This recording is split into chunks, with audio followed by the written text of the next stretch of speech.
Hi everyone and welcome to Johnny How To, and hopefully you were at this video because I remembered to link all my videos to it and mention it because my user preferences inside of Fusion are different than the default Fusion ones because, long story short, I am a vintage Apple Shake user which works from top to bottom, and then also a Nuke user which works from top to bottom, whereas Fusion, which I'm in the default settings right now, works from left to right. Now, they're very similar and you can adapt either way. So if you don't want to use my settings, no problem at all. But I want to show you what settings I've checked in case you do want to. But more importantly, if you're watching my videos, you know what the heck is going on and why things look differently. So in Fusion, by default, you work from left to right. And you can see I have my background image, I have my foreground image, and they're merged together right here.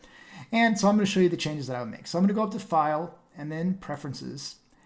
And the main thing you want to make sure if you want to change your preferences is you do it under the global and default settings. You can do it for an individual composition, which you may often want to, but if you want to do it for the long haul overall settings, you want to do it under global and default settings.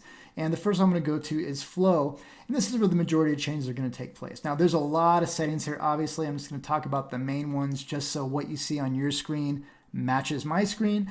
And that is going to be, first of all, the source tile pictures. That's going to add a little icon for every input of footage you have, just so you have an idea on what it is. And then also, most importantly, the build direction, I'm going to change from horizontal to vertical.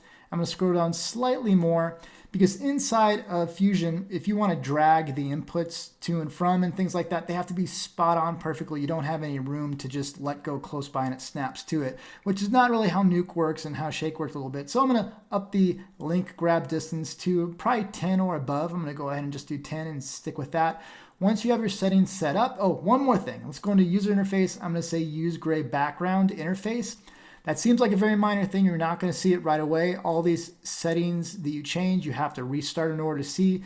But there is a slight blue tint to the background here. And if you're doing color work, you want to have no tainting of the color whatsoever in your judgment. And having a purely gray background will help that. So let me go ahead and restart and just quickly recreate this so you can see what it looks like with the Nuke-ish settings. All right, so I am set back up here. Basically, instead of working left to right, I'm working from top to bottom.